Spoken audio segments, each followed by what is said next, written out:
Welcome to Drinks in the Library, the only library where drinks aren't just allowed, they are required. I'm your librarian host, Gigi Howard, and each episode I'll be interviewing a guest about a much-loved book that we will be pairing with a drink for you to enjoy along with us or consider for your next book club meetup. As always, stay curious and support your local library.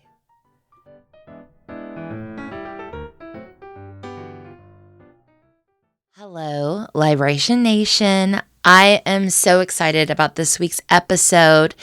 If you've listened to the podcast for a while, you have probably heard me reference the book Here For It, or How to Save Your Soul in America by R. Eric Thomas.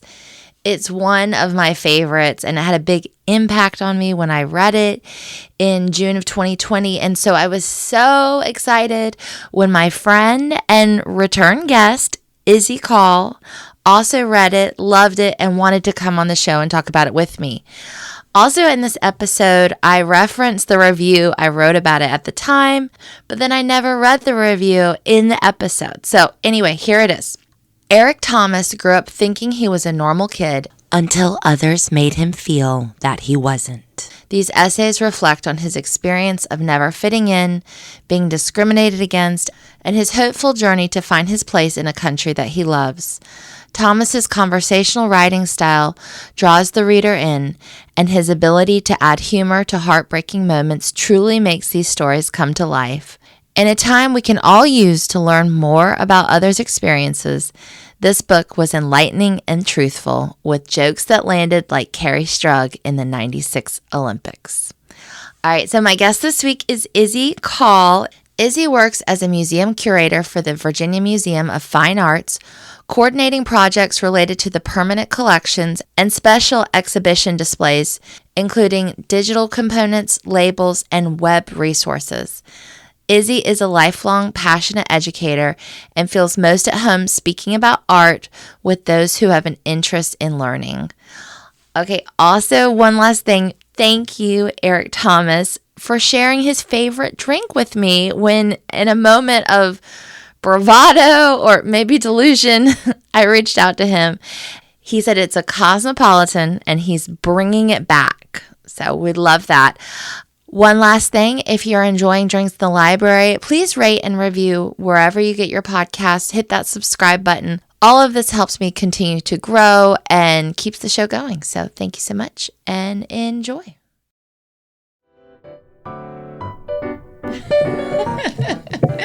Yeah, so Izzie saw my copy of Congratulations, The Best Is Over. Yes. Which is R. Eric Thomas's he has other books. But it was like a sequel, right? Yeah, to this? It's sort of like in the same vein. I think these are memoirs kind of things. So yeah, I read that one like right after I turned 40, like that summer. And it's sort of about turning 40. Right, like midlife. Yeah, midlife. Yeah. The publication difference between the two is like 5 years? Is that right? 4 years? 3, if I'm doing the math. This came out in 2020. Yeah, Here For It came out February 2020. And this was 2023. 2023, the year I turned 40. That's how I remember. Yeah, and now it's next to my bag, so thank you so much.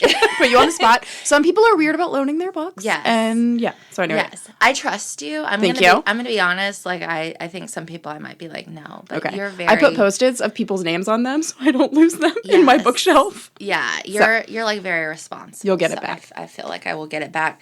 So I wanted to tell you. Okay, so I don't always start talking about the drink. Okay. But we are drinking Cosmos today. For a very special reason. I'm so excited. Yes, so I had the moment of bravado, and I reached out to... Bravery, courage, lunacy, I don't know. Yes, and I reached out to R. Eric Thomas on Instagram and was like, and I told him what we were doing and asked him if he would share his favorite drink, which he responded, and he said he loves Cosmos, and he's bringing them back. Oh, nice. Okay, yes. So this is like his mission. Well, we are here for it. We are in the army. We're here for you. And yeah, here for you with the Cosmos. So, so we're it's very Carrie Bradshaw. I also wanted to tell you this for the listener. It is 10:30 in the morning. And so my solution recently has been to half the liquor in the early. Yes. Thank you for that. Yeah. So that is less dangerous than probably like a mimosa. Yeah. It has like a little bit in it, but it's got a lot of lime juice and a lot of cranberry juice. Oh my gosh, that's so refreshing. It is. It's just perfect for a morning. I also have got an interview coming out soon with a foodie. She's amazing. She does food tasting and drink tasting and everything. And she also told me Cosmos are coming back. Coming back. Okay. Yes. Okay. So. Summer of the Cosmo. Yes. Yeah. Yes. You know, when he said Cosmos, I initially thought of when we lived in Philly, we had good friends who lived around the corner from us. And both my husband and Matt was our friend's name. They love Cosmos. You know, the show that came out. Oh. But, sorry, it's like, what is his name? Neil deGrasse Tyson. Oh. He came out with a show about Cosmos, about the star in the sky. Yeah. And so they would have Cosmos with Cosmos. Oh. So that was the last time I had, thought about Cosmos. And I was like, this is great. Stars. I love it. Yeah. It's all coming together as it all works out. So anyway, thank you, Eric. Our Eric, I never know. I know. I always call him our Eric Thomas because I'm so... in awe of him. So I'm like, whatever you want to call it, that's great. But anyway, so I was so glad you picked this book. Obviously, I think I've talked about it 4 times on this podcast. Well, yeah, and we should start there because the reason I even read this book is because of the podcast. I forget what podcast I was listening to, what episode. Okay. But you had mentioned it as one that you had read so many times and it being so amazing. Mm-hmm. And I was actually on a trip in Spain. And so I was listening to your podcast while I'm on this tour bus in Spain. And I'm I need to read this book. So I found the audiobook before I found the print version. Mm-hmm. And so then I was listening to R. Eric Thomas for the rest of my trip. And there was something so surreal about traveling. So I was traveling without my family, without my kids, without my partner. Mm-hmm. And this book felt like such a time capsule of where I was at various points in my life. Mm-hmm. And I think he's a little bit older than me, but still some of it was so translatable, you know? Yeah. So there was something I was very free and only having to worry about myself and my own needs on this trip, but then listening to this book and having the space and time to think about all these things that he was relating. It was just the chef's kiss perfect moment, I think, for me to interact with this book. Because I have since tried to revisit it since we talked about doing this. And I'm I have so many things in my head. So that's why I want to read this one, because maybe that one will be better for me now. But yeah, well, and that's so... I often say to people, if you don't enjoy something the first time, a book, you can come back to it. A lot of times it's where you are in that point in time. And I will say my experience was reading this June of 2020, directly after the murder of George Floyd. And close to its publication. Right, yeah. So I picked it up then and just... it hooked me. So this is your episode, but I am going to probably jump in a couple times because I'm I'm here for it. I'm so obsessed. So, I'm in the middle of a pandemic. I have a 5-year-old who is, I'm trying to have her thrive, but mental health is not great for me at this time. And then also... Especially, sorry to interrupt, but June. Yeah, if we talk about where we were, yeah. It happened and then we sort of went oh, okay, school's not opening again. Right. Oh, okay, now we have this whole summer and the vaccine and there was so much uncertainty. Yes. Yeah. Yeah, it was such a crazy time. So I always tell... 3 things happened in 2020 that were good for me. 1 and 2, Taylor Swift put out Evermore and Folklore albums, which chef's kiss to those. And also I read Here For It by R. Eric Thomas, because this was such just a moment of hope. And this book is a lot about hope. And anyhow, but we have to start at the beginning. Grover. Begin at the beginning. Grover, but then, okay. I'm going to read a section here. But through it all, there was a constant tethering me to the idea of a future, the library. And I'm going to start crying. But anyway, the library is the place where I could borrow First, Grover's philosophical tome, which it's talking about the monster at the end of this book. Then a couple of choose your own adventures, which my God, any amazing. millennial is Yeah. like, obviously. I could cheat at, and later a stack of mysteries I could spoil for myself, all attempts to look for some other ways of understanding who I was. In the book stacks, I found The Bluest Eye. Oh, I'm going to start crying. The Color Purple, Giovanni's Room, and David Raffco's Fraud, and more. I saw a new vision of otherness in those books, and the pages kept turning. At the end of every one was a wall waiting to be broken down, a lurch towards becoming, a new paragraph in a story with an ending far different from what I'd ever dared to imagine. So he goes on, but I want to definitely get to this part. He says, how many times in life do we receive the message, implicit or explicit, that what we've experienced or what we feel isn't noteworthy or remarkable? The books I found in the library, ones that I deeply understood and ones that seemed so outside of my experience, they might as well have been written in Klingon, all carried the same hopes: to be seen, to be heard, to exist. And yeah, I think I read that and I was like, this is written for me, Right. It's like a mission statement. Yeah. Yeah. So of course that would like drew me in, and then like the rest of it. And I also want to say it's so funny. It's hilarious. Like I like I think part of it is also I read this and I'm like very jealous. Like what, like Jealous of like his humor, like that he's able to be so humorous. So talentedly funny, and the way he writes. I mean, this is a craft. You have to sit and think about it. So anyway, that's another thing I love about it. But yeah, I read that paragraph and I was like floored. Yeah, the through line for him of literature and like spaces where reading and books are valued. He had his job working in the library with his friend, and I think you and I were talking about this recently, just how much library, like my library growing up was like a space that I loved and looked forward to going to, and clearly like instilled in me a love of reading for life. And where we used to live, I never really felt that with our home library, Yeah. Despite it being very fancy and new and fresh, and it has books, right? Like it has the things. We love that. Right. But it really wasn't until we were going to our library here that, I mean, it's just, it's such the feeling that you get going there. And I can see that with my kids that they also love reading. Good. And it's not just what's at home, it's there. And I think that's what he's getting at too. I love it. Yes.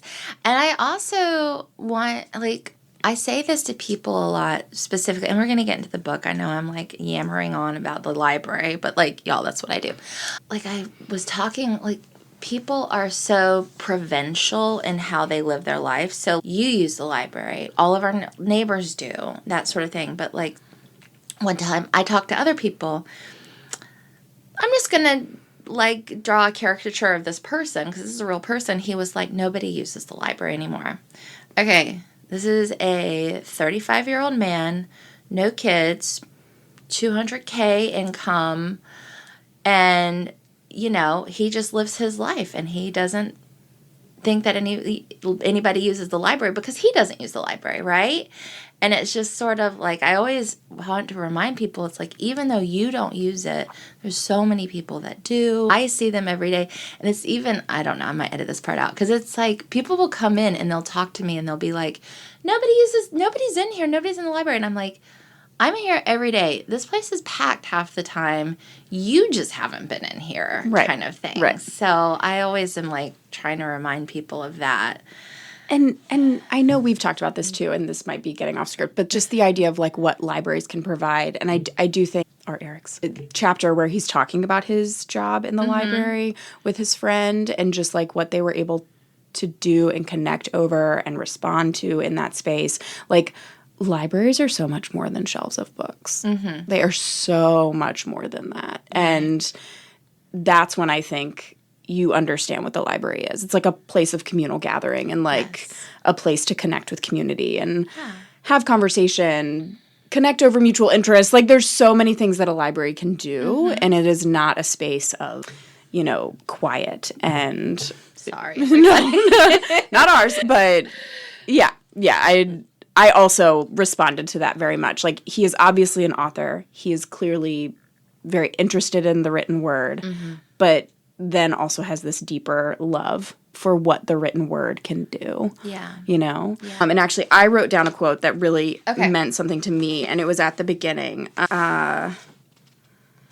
So sorry, if you, like, look up this title and wonder if it's, like, for you or for me, there's always, I feel like, this kind of one sentence where it says it's about intersectionality of identities and coming to know oneself, and specifically for the author, he is a Black gay man. And so that doesn't necessarily scream to me as a cisgender white woman living in Virginia. Like, that doesn't necessarily say my identities. But something that he said was, I, him being him, am worthy of being heard, and you are worthy of hearing my story. And for me, that's what I feel like so much of the author-reader relationship is about. It's not just a bunch of words in a book. It's someone took the time to sit down and write it and want to share it with you. Yeah. And so you're making the active choice to sit down and listen to their story and be heard. And it just so happened that these stories were very personal and very formative. Like, they feel like they made him into the person he is. Yeah. That I think is so bold and courageous of authors to, like, put that out there. But then for him to say, no, this is kind of for everybody. Like, this is for anyone who has, like, the empathy and the understanding to, like, want to pick it up and learn more. Absolutely. And I think he does, I mean, I love the way he tells his stories, but it is, and, like, I do want to point it out, we are two white women talking about his story. Oh, gosh, sorry. You know what that was? That was Bill sending me his Wordle. Thank Somewhere. you, sweetie. Anyhow, so we're two white women talking about his book, and just to acknowledge that. But I think also it was, like, so valuable the way that he told it.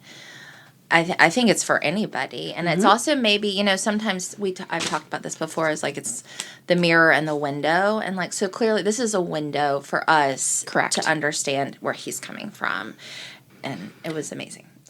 And I think some of the beauty of the way he writes and his relatability is that it can become a mirror. Like, his experiences, while not a one-to-one, I absolutely found, like, I could see, yes, like, I would say in my head, like, yeah, that happened to me too. Yeah. Like, you know?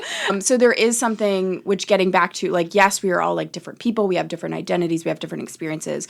And yes, we are all human. And we can have very basic responses to things. Yeah. And that's why I felt like, so you commented on the humor. I felt like the way he was writing was as if he was writing to a friend, and I was that friend. And it just was such an easy listen, you know?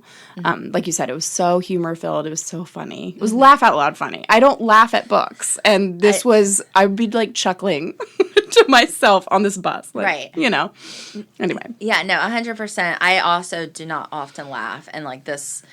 I will read at some point in this recording. I'm going to read the Goodreads review I wrote for it at the time, because I was like, it's fine. I'm going to get a Pulitzer for this or anything. But I was like, I have to make this clever for him. Yeah. Because I'm not going to write just like, oh, it's good. Right. So anyway, I'm trying to impress you, Eric. Right.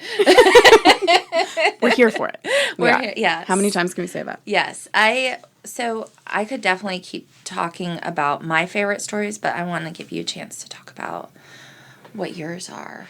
Yeah, so I think something I want to say first is that reading short stories is not necessarily something that I typically do. I like narrative. I like, you know, fiction, and I would totally read it if he wrote it. Actually, I think he wrote a YA novel. Yes. Yeah, he has some YA books. I think they're sort of about growing up in Baltimore. Cool. Okay. Okay. I need to look into those. But his short stories felt like a narrative. They felt like I was, like, walking through it with him. Yeah. So I have to admit, they blend together a little for me, and I hope that doesn't upset anybody, because I know, like, short stories are their own, like, works, but I imagine they're placed at certain times. Anyway, the one I really liked, and it was pretty sad, but I think it kind of helped. You know, we're in, like, a terrible time right now, if I'm going to be totally honest. I know. Can I tell you, like, Bill told me, like, the news this morning, and I was like, All right. Well, I'm going to go talk about one of my favorite books with one of my favorite people. And we're going to read and we're going to drink drinks from the author. And that's what I'm into. Yes. Because things are so horrible right now. So. Yeah. And it was so interesting because, so the story I liked is The Past Smelled Terrible. For a number of reasons. You know, he's talking about this work-wife relationship that he has with his friend, and I find that to be so relatable. The idea that you have these friendships through your work, and sometimes they don't necessarily like cross the boundary into like real life friendship, but they're so important to you in that space. And I recently just had a coworker leave who I've worked with for like 8 years, and I was just, that was really meaningful to me that he was talking about this friend and where they come from, and then the idea that they were talking about time travel, right? Like they were saying, like, how can we fix this moment? And this moment being that Hillary Clinton lost the election. Yeah. So, and his work wife was saying, well, I would just go back in time. And he's like, that's a horrible idea because it smelled terrible. And it's like one of those things where it's like, of course it smelled terrible, but like TV can't tell us that, you know? Like it's a moment of humor when they're talking about this really, I mean, traumatic thing, you know? The fact that, like, Hillary Clinton lost is why we are here right now, you know? Yeah. So that story, while it presented so much sadness with a moment that has been so hard and will continue to be hard. Yeah. For who knows how long. I sort of thought we had done our trauma in 2016, which he wrote about that as well. Yeah. Having like this election day party and just not realizing what was going to happen. And I feel like I hadn't really like thought about that in a while just because of like everything we've been through, right? Yeah. If it wasn't 4 years of this awful person, it was COVID. Right. And now it's again. We're doing it again. Yeah. So like, I don't know if it was something about the timing of reading that particular story and him being able in that moment to still meet it with humor. What I thought was so bold. Yeah. Right? He could be really sad. Yeah. But he chooses, I think, to kind of reason through things in a way that uplifts people. Right. Yeah. Yeah. Well, I know I've talked about this before. It's the Anne Lamott quote where it's like sometimes you're out on the boat, but somehow you still keep singing. Sorry, I cry again. But yeah, he's still singing. Yeah. And again, after all that he goes through. Right. Like, I mean, the anecdotes that are like peppered throughout where I wrote it down that like his otherness is weaponized against him from a young age as an elementary schooler, something that I have not had to deal with, understand, access, will not have to with my children. Yeah. And that continues to happen to him. And he is still able to sing. Yeah. Yeah, no, I think that was one of the first moments, because he says it so plainly. He gets called a racial slur as like an elementary school child, and I was like, as you just said, I'm like, wow, I can't. What would that feel like as a young kid to all of a sudden be like, wait, what did you just say? What am I? And then all sharp left turn, sharp left turn. Yeah, you're just sitting there thinking we're all having a good time, and then all of a sudden, yeah. So that was a poignant moment for sure. And then also he talks, talking about his sexuality as well. I have to say, I related very strongly with him of the Christian upbringing, obviously, but then trying to find himself as well. But then also with being raised in that environment, you're constantly trying to be quote unquote good.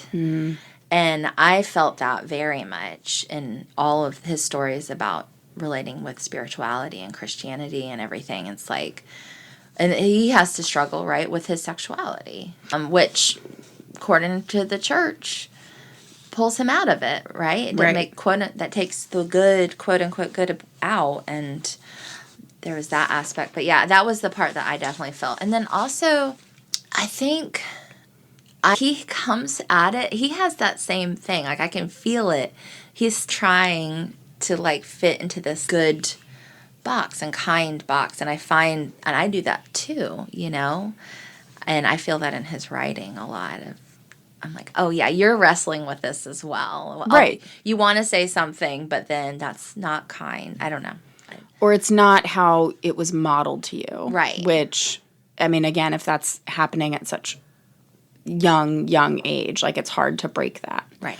Something he wrote that I can't even recall when it was, but it really stuck with me. It was for him, the difference was doing something wrong versus being something wrong. And, like, I, in recent memory, have not had a feeling of being wrong. You know, like, my actual physicality, personality, like, something about me is wrong.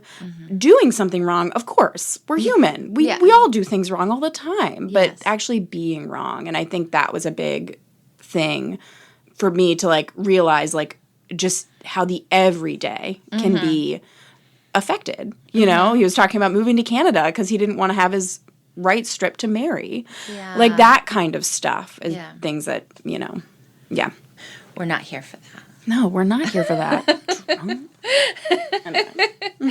I do want to talk about, like, some of the stories because they're so funny. Can I know your favorite story? My favorite story is the one that he accidentally gets canceled. Oh, yes. The internet one, right? Unsubscribed from all of that? Was that it? Yeah, okay. I think that was it. Hang on, I'm going to check. Because he wrote, like, the Black History Month article, and everyone thought he wasn't black. Right, yes. That one, it's called Someone is Wrong on the Internet. Oh, okay. And I think he was upset because, like, Black History Month was basically, it goes up and then it comes down, and it's just kind of like, oh, we did it sort of moment. And so he wrote a satire making fun of, or, like, being like, oh, yeah, it's totally fine that we do it this way. But everyone assumed he was white.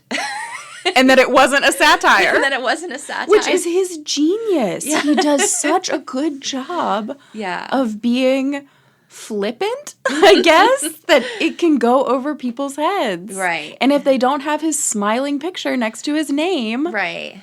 That is what the beast that the internet will do. Is just jump. Right. You know? Yeah, absolutely. I've been thinking about that a lot recently. Did you hear, sorry, this is switching it a little bit, but talking about, like, the internet jumping. So Allie Hazelwood, do you know the author? She writes pretty popular romance novels. Okay. Anyway, she was at some author talk a few months ago, and she made a comment going back to the Hunger Games that she was Team Gale, and PETA didn't do anything, or something like that. And people went insane. So a clip was uploaded of her saying that. People went crazy. I think that she, like, shut down her Instagram kind of thing. And I think she's okay. I think everything's kind of cooled over by now. But the reaction has more just been like, y'all, if we're getting this upset about someone being Team Gale or Team PETA 10 years later. Yeah. It maybe more, right? Yeah. Like we're going on 20. Happy 20th Hunger Games. Well, and maybe that's more the unsubscribe from all that story. And that one really spoke to me, just the toxicity. Like, you know, he got his start writing articles for Elle.com. Yeah. And I think he even talked about, like, going through the comments and seeing. I just can't imagine working that way. Like, got to do what you got to do, and he's clearly made his name and has moved on and is able to do what he's able to do. But having to deal with internet trolls, I mean, I am already, like, of the age where I lurk and I don't do anything. Right. Like, I don't know how to use any of it, but I'm there, you know? Yeah, just the toxicity of it. And can we unsubscribe from all of it? Yeah, and we're also at a point where I think we need to be aware that the internet is, like, a little bit dead. Anyone can post anything. You can now make videos that are not real. I mean, you can edit things so that they come out a different way than the person intended them to. Yeah.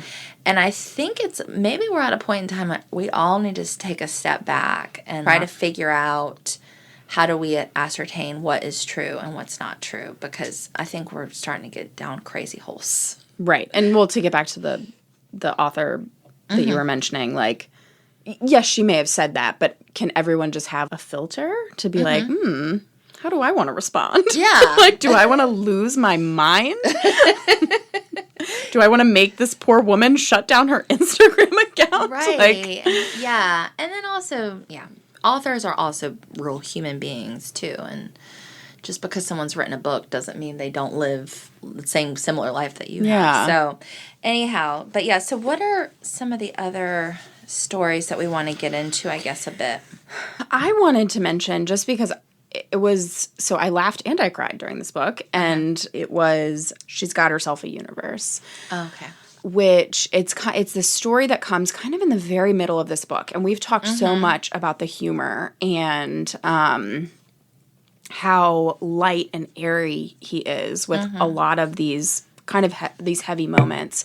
And this one felt like such an outlier to me, or it felt very different, and not in a bad way. It felt like it was well placed, but it is very sad. This is the story that's about his good friend Electra, who moved into his school system. I guess it was like it was high school, because she was a grade above.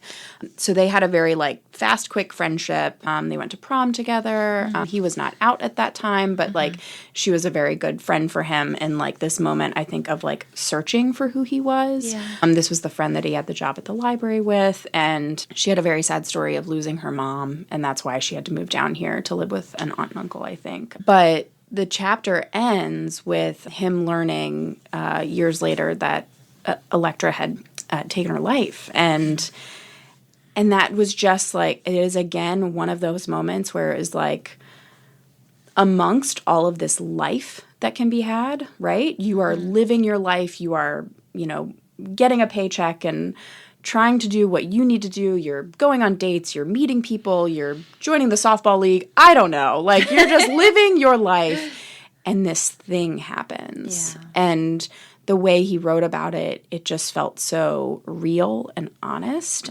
And I was interested by the choice to include this because it did feel so removed from the rest of the content, but it really spoke to me, because that happens all the time to everybody, and you may not know it. You may not know that someone is now no longer in their life. Right. Right? Yeah. Because they're still doing everything. They're still going to softball league. They're still going to work. They're doing this. They're doing that. And you just don't know. Yeah. Yeah. And it's heavy. And then it's like, how do you deal with it? And how do you reckon with it? And how do you keep going?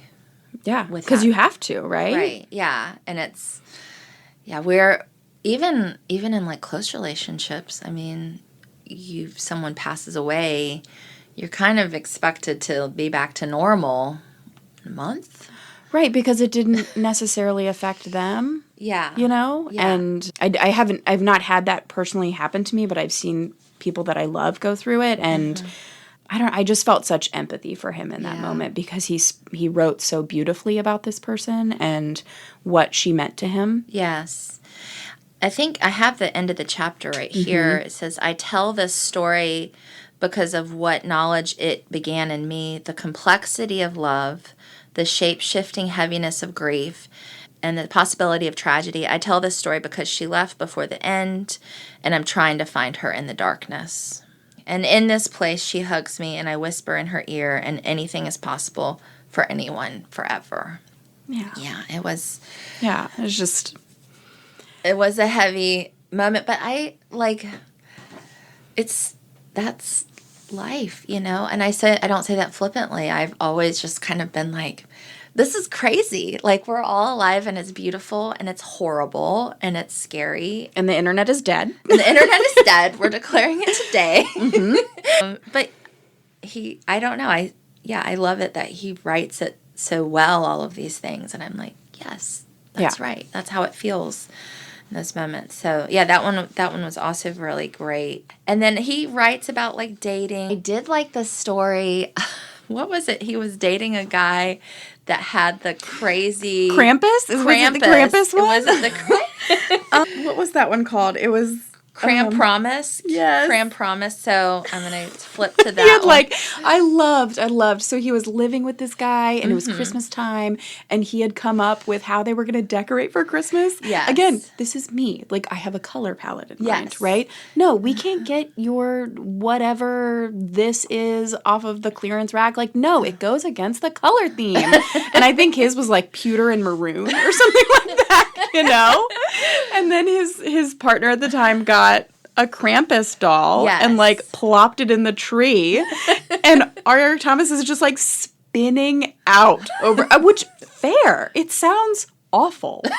It sounds horrific. Yeah, no, I would totally have gone over like when his partner wasn't there and I'd be like, we're hiding this. Yeah, thing. well, the dog is going to eat it. Yeah. Like, I mean. Yeah, so, and I think that was also him coming to terms his Christian upbringing, and it's like Krampus feels very sort of like demonic, which, right, looking over you. Yes, which because he talked about he would be watching TV and he would be looking at him. Yes, like in my family on Christmas Day, you can't even play like a card game that might have an implication of violence because it's Jesus's birthday. Come on, Gigi. So I totally understand where he's coming from, where he's like, we cannot have Krampus at Christmas. Can you imagine? Something that he said throughout the book and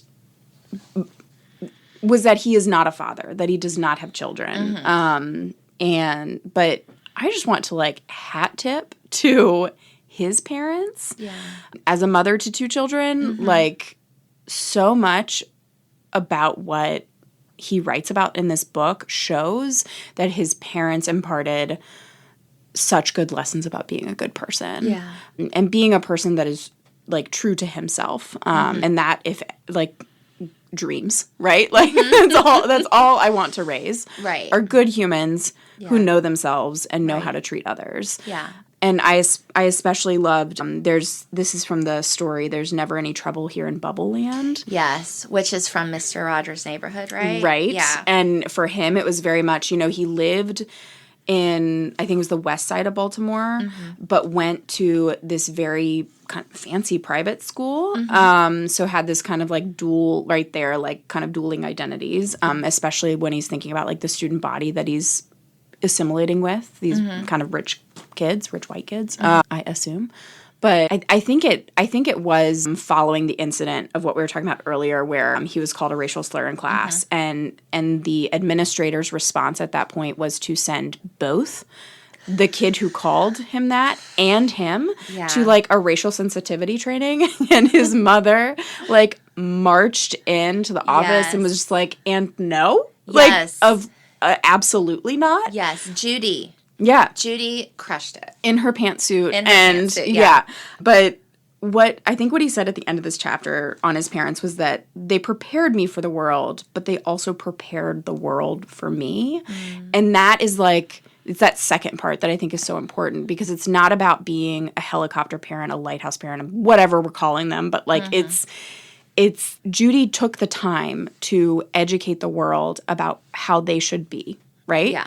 And sending the victim of a racial slur to racial sensitivity training is not the way it should be. Right. So fix it.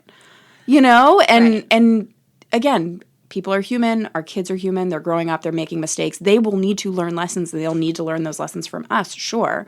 But the world can also learn some lessons, and that was such a great example of what I feel a parent should be. Yeah. You're not fixing your kids' problems, but yes, you're going to educate the world on how it should be for them, you know?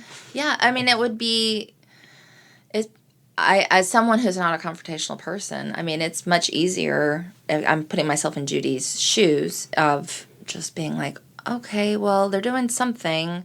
Yeah, or just say, just go and whatever. Like, yeah, no, she was showing him too, like, that's not okay. Yeah, that's not how it should be. Right, yeah. So, no, I think they are wonderful parents, and their book is dedicated to them. Yeah. Yeah, so they were there for him. So I loved all of that. What are some other, you've got notes. I want to make sure we hit all your notes. Yeah, I know. What else? So and this again just comes back to like if people are reading the one line of what this is about, like, go past that. Because, again, there are so many anecdotes for me that felt he was writing it, yes, but, like, it spoke to me. Yes. So The Softest Ball was about him playing on the adult softball league. I had, like, one ill-fated year where, you know, we were living in Richmond. I think we hadn't even bought our house yet. We might have been living with my parents and newly married, but, like, you know, just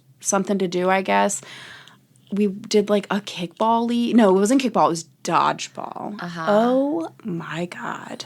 I think I did it one year, and I was like, why am I doing this? Why am I signing up for gym, paying for people to throw balls at me? Yes. Like, it was awful. Yeah. And then the added layer of it was that I was, like, doing it with my spouse, like my new spouse, and I'm like, he's athletic. I guess I should like this. But I'm like, no, I don't like this. I didn't like this the past 3 years we were dating. Why would I like it now? You know?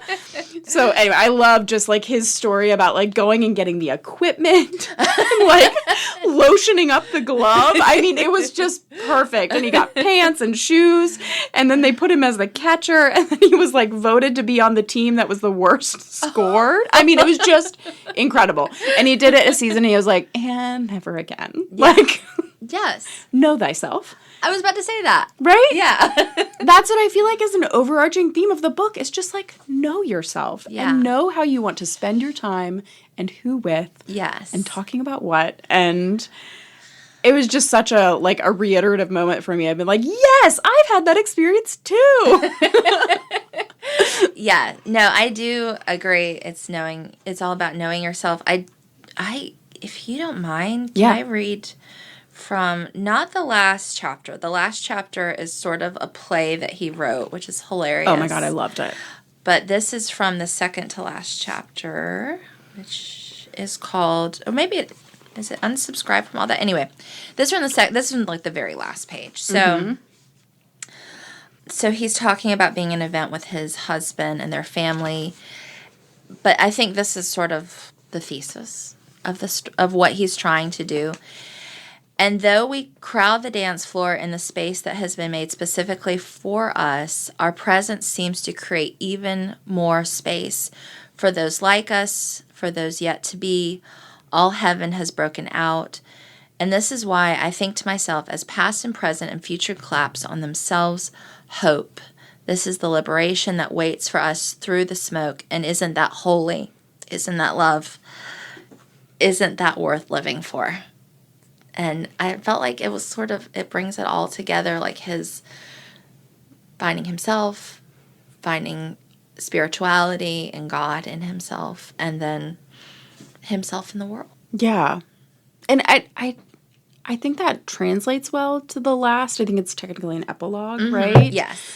Just the idea of finding acceptance in all these phases of himself, because the book really is from him at a young age to, you know, finding love and happiness in a committed relationship. So it's all these different lives that he lived, right? Yeah, yeah. And, like, how can we do that to ourselves too? Like, that we have our own chapters, our own short stories, and what person we were during that time. Yeah. So the epilogue was actually the first thing I read. And the reason I did that You read the epilogue first? When I reread it. Okay. So I did the audiobook first, which, again, want to suggest because he reads it. Yeah. And you told me that, and I should have known this, but I wasn't aware, like, audiobooks are such a thing. And, like, authors don't always get to read their audiobooks, right? Yeah. Like, they need to be able to do it. Yes.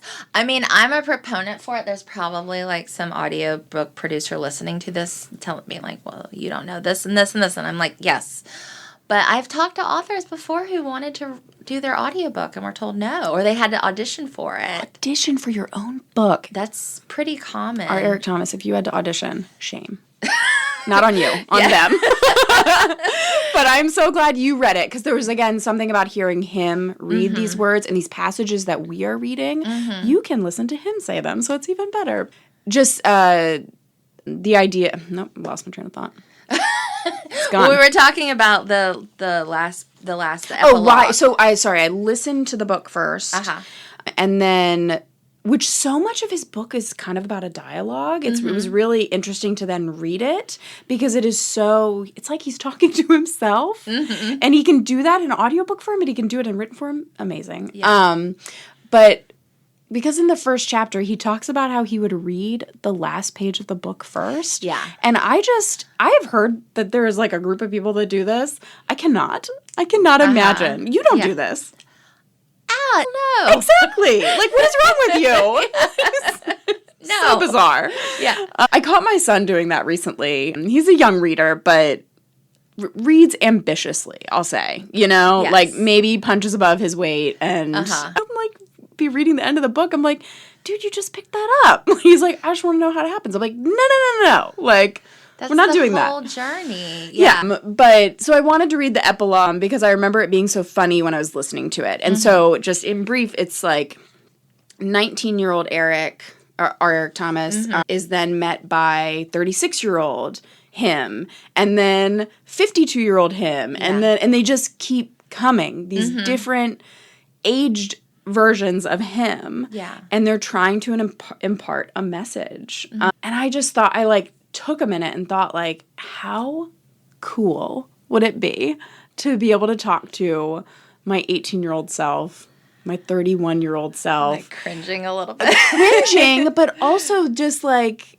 the 19-year-old just wanted to know that it would be okay. Yeah. If you think about like what you were worried and stressed about at all those various phases of life, and then I think he gets up to like 79. Yeah, he gets to the end. Yeah, I'm like ancient. I think it says ancient Eric. 75. I'm saying 75. And then, ancient Eric. So maybe we can call him Eric. Eric Ancient. Yeah, Eric. Okay. We've gotten permission from the book. From the book. But just the idea that, like, you can be the one to teach yourself.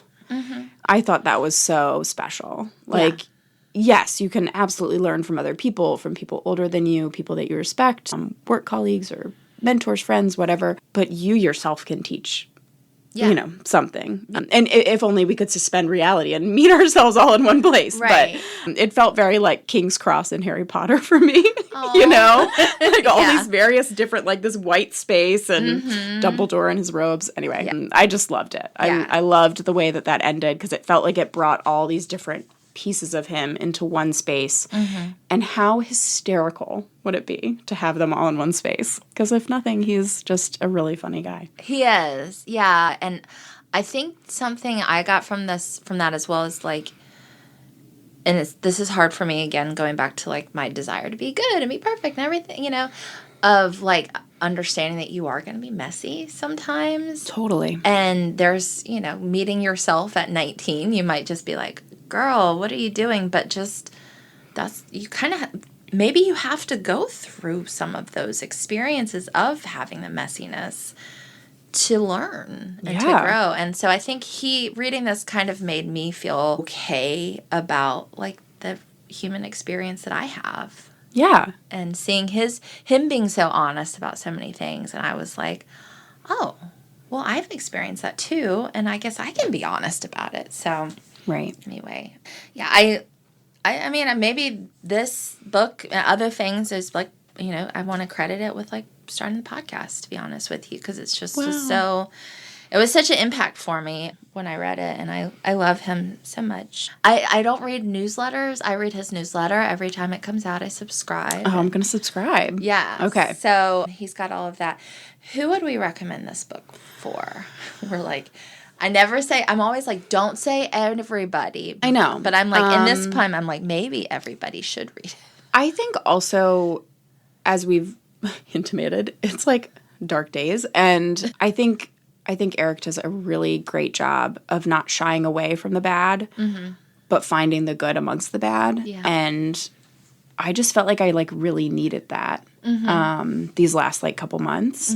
And so it was so good to see someone who could potentially have a much harder life than me still find humor. And that I think is what was so powerful for me, that, he lived through the same shit show that we did.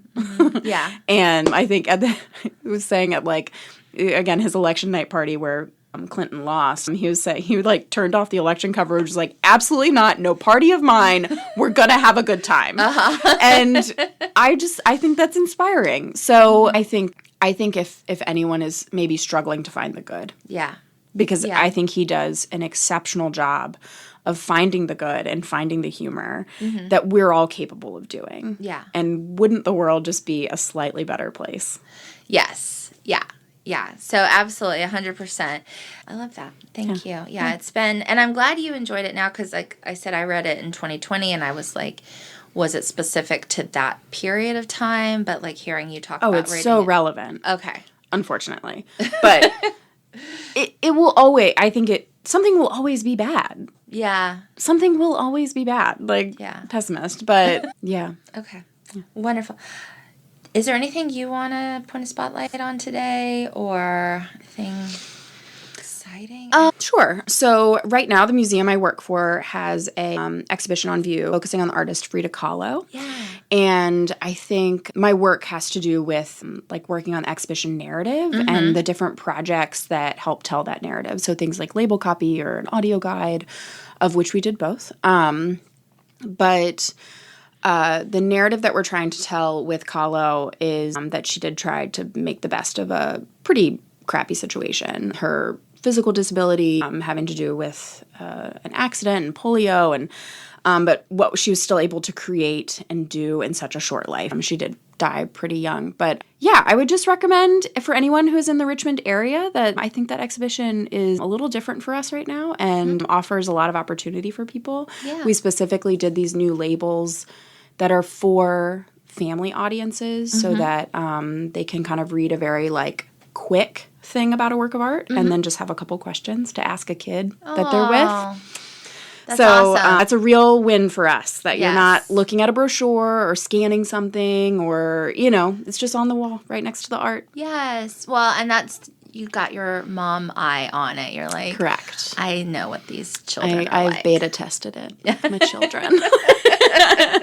So anyway, I think it kind of relates to this content, finding the good and the bad. 100%. Yeah. So Frida, Eric, icons. Love it. So you're going to have to read Congratulations, the Best is Over, and then we'll come back and do that one too. We'll save that for your 40th birthday. Perfect. 2 years. I've got 2 years. Okay, 2 years. Okay. Yeah. Well, it'll be great. So, yes, it will be. Thank you, Eric. Yeah, thank you, Eric. We love you. I'm trying not to fangirl you so hard that you never want to ever talk to me. But all right. Thank you for spending some time with me and my guest for an episode of Drinks in the Library. For more information about the show, you can find us on Instagram at Drinks in the Library, on the World Wide Web, drinksinthelibrary.com, or shoot me an email at drinkspod@gmail.com. Until next time, cheers.